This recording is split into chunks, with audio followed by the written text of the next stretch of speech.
ilmu pengetahuan. Katanya karena anyadatnya seorang Habib lebih mulia daripada orang berilmu 70 orang berilmu. Dia bodoh mengalahkan sarjana 70. Dia bodoh mengalahkan insinyur 70. Dia bodoh mengalahkan kiai 70. Dia bodoh mengalahkan orang-orang yang diberikan Allah pengetahuan. Dia rendah pangkatnya. Assalamualaikum warahmatullahi wabarakatuh. Ketemu lagi dengan channel Dimas Jaya. Masih kita berbicara tentang orasi atau pidato-pidato Kiai Haji Imaduddin Al-Bantani dari Banten. Ini sebuah sosialisasi yang memang sangat penting ya, dalam menyampaikan karya ilmiahnya tentang Mbah Alawi yang ada di Indonesia. Kenapa ini sangat penting? Karena ini adalah suatu bentuk pembelajaran kepada mereka, beliau-beliaunya, oknum yang mengaku duri Rasulullah, biar menyadari bahwa dalam kehidupan di Indonesia itu adalah makhluk sosial yang perlu kita junjung tinggi, adalah adat Indonesia ya, yang begitu baik. Nah, sehingga di situ kesetaraan itu bisa ada, terkecuali kalau itu memang benar bahwa secara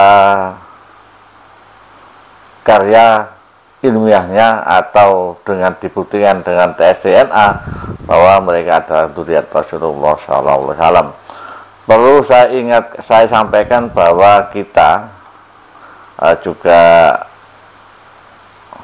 Kiai Imaduddin itu tidak pernah membenci keturunan Rasulullah SAW.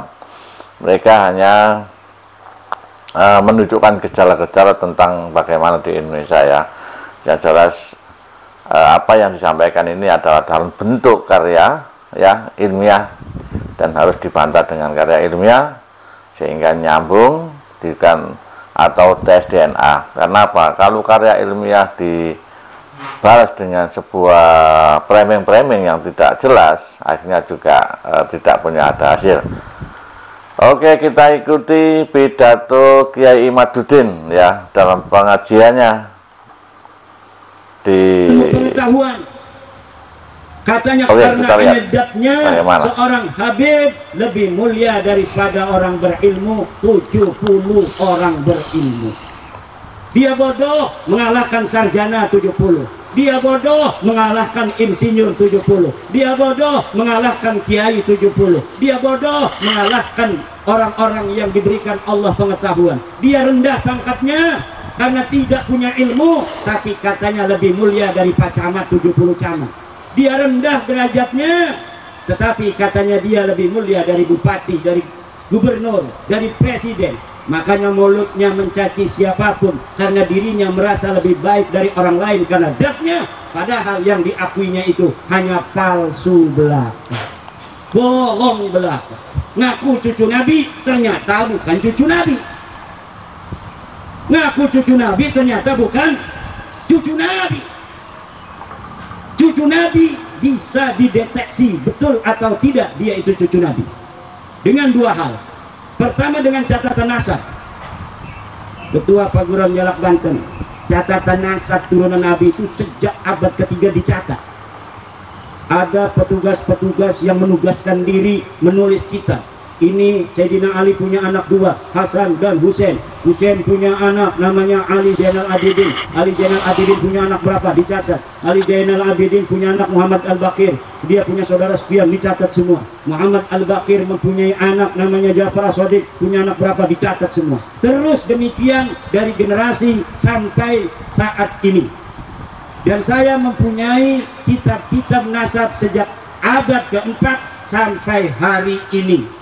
Dan ketika saya lihat orang yang mengaku cucu Nabi di Indonesia ini yang bergelar Habib itu ternyata tidak terbukti secara pustaka mereka adalah keturunan dari baginda Nabi besar Muhammad Sallallahu Alaihi Wasallam. Ada yang cara kedua adalah dengan tes DNA. Itu bukan keahlian saya, tapi ada Badan Riset Inovasi Nasional di Indonesia ini yang bisa memeriksa darah seseorang, ingus seseorang, ludah seseorang, rambut seseorang yang mengaku sebagai keturunan dari baginda Nabi besar Muhammad Sallallahu Alaihi Wasallam, kemudian diperiksa di lab. Setelah diperiksa akan ketahuan betul tidak dia sebagai keturunan Nabi. Ada nggak haplo dia sama dengan haplonya Nabi? Haplonya Nabi J1. Coba darah kamu di tak periksa. Ternyata setelah diperiksa hasilnya haplonya bukan J1 tapi haplonya G. Naon eta haplo G? Eta haplo lain turunan Nabi. Jangankan turunan Nabi, pidato dengan tegas, lugas, cerdas, dan jelas yang disampaikan oleh Kiai Haji Imaduddin dalam orasinya dalam mengisi pengajian. Dan ini sangat luar biasa karena mudah dimengerti. Ini adalah pelajaran bagi oknum Habib ya, bahwa apa yang disampaikan oleh Kiai Haji Imaduddin ini sebuah warning bagi kita semua, bahwa kita di dalam kehidupan manusia itu tadi sudah jelaskan, orang yang dikasih orang yang paling mulia itu adalah orang yang takwa ya, bukan yang lainnya. Oleh karena itu kita tidak bisa merasa yang paling benar ya, apalagi yang merasa paling baik kualitasnya itu ya. Jadi saudaraku oknum Habib, mari kita sadari ya, bahwa kita tidak perlu membangga-banggakan diri dengan status-status yang seperti itu, doktrin-doktrin yang menyesatkan itu ya. Oleh karena itu saya juga secara individu ya, saya itu menghormati orang itu karena itu tadi, karena takwanya, di dalam itu karena ilmunya ya. Tuh yang kita, kalau mereka punya integritas ya, berbicara santun, dan memang di dalam lingkungan itu bisa membawa kesejukan ya, membawa kesejukan, membawa kedamaian kepada masyarakat, membawa kebaikan kepada masyarakat, kita selalu hormat kepada beliau-beliaunya yang punya seperti itu, punya karisma seperti itu. Tapi bukan berarti kita membenci dzurriyyah Rasulullah. Cuma ketika di Indonesia ini dengan model-model begitu, kami juga menyaksikan ya, kami sejak dulu sebenarnya sudah menyaksikan dengan kalimat-kalimat apa yang disampaikan atau menghina orang dengan kata-kata, dengan nyebut nama hewan, itu sebenarnya kita sudah ragu itu ya ketika itu ya. Kenapa? Kok tidak ada sifat Rasulullah sama sekali itu loh. Oleh karena itu saudaraku, marilah kita tetap sesama muslim sebenarnya kita ya, kita saling menghormati. Yang penting di situ tidak membanggakan paling sebagai manusia yang paling wahid, paling nomor satu, dan menganggap orang lain itu rendah.